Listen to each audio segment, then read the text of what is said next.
શુદ્ધિકરણની જે કથા અષ્ટમ સ્કંદમાં બતાવી, તનની શુદ્ધિ, મનની શુદ્ધિ, શરીરની શુદ્ધિ, વસ્ત્રની શુદ્ધિ. પણ સ્વચ્છતાને પવિત્રતા, શબ્દ પવિત્રતા છે, પણ પવિત્રતાનો અર્થ આપણે સમજી શકતા નથી, સમજ્યા નથી, એટલે આપણે પવિત્રતાને ન સ્વીકારી સમાજે. એટલે જ્ઞાનીઓએ શબ્દનો અપભ્રંશ કરી નાખ્યો અને બીજું નામ આપી દીધું સ્વચ્છતા. શાસ્ત્રએ શબ્દ આપ્યો પવિત્રતા અને જ્ઞાનીઓએ એ શબ્દનો અપભ્રંશ કરીને બીજો શબ્દ આપ્યો અને તે સ્વચ્છતા.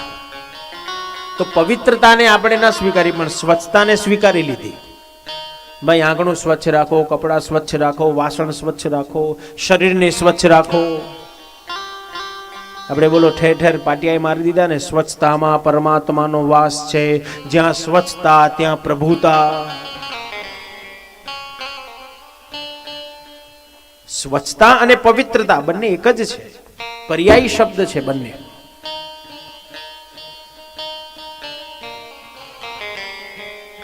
શું શુદ્ધ કરવાની જરૂર છે અને આપણે શું કરીએ છીએ? ખરેખર શુદ્ધ તો તમારા મનને કરવાની જરૂર છે, પણ આપણે મનને શુદ્ધ કરતા નથી, બીજું બધું ધોયા કરીએ છીએ. હવે પ્રશ્ન થાય કે શરીરને શુદ્ધ કરવા માટે બજારમાં કેટલા સાબુ સોડા છે, લાઈફ બોય, નંબર 1, ડવ, જેને જે ફાવે. શરીરને શુદ્ધ કરવાના, સ્વચ્છ કરવાના સાબુ બજારમાં મળે છે, કપડાને સ્વચ્છ કરવાના સાબુ બજારમાં મળે છે. પણ પ્રશ્ન થાય કે મનને સ્વચ્છ કરવાનો સાબુ કયો? બોલો કયો સાબુ? કથા પતે ને આજે એટલે કરિયાણા વાળાને ત્યાં જજો અને ત્યાં જઈને માંગજો કે ભાઈ મનને સ્વચ્છ કરવાનો સાબુ આપ. જો જ્ઞાની હશે, ભક્તિ વાળો હશે તો સમજી જશે અને જવાબ આપશે. પણ જો અજ્ઞાની હશે તો એમ કહેશે કે ભાઈ આવો સાબુ તું બજારમાં લાયો, તને મળે તો મને આલજે. તો મનને સ્વચ્છ કરવાનો સાબુ ક્યાં શોધવા જશો? બજારમાં નહીં મળે.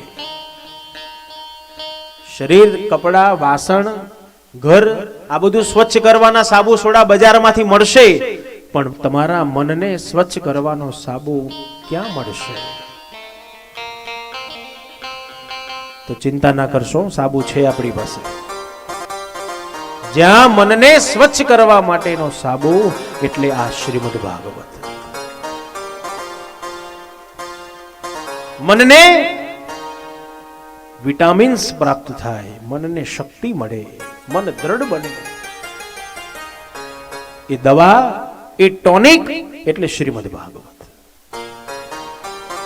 એટલે લેતા જજો અને તમારા આજુબાજુ વાળાને પૂછતા જજો તારે આવું જોઈએ છે તો ચાલ મારી જોડે.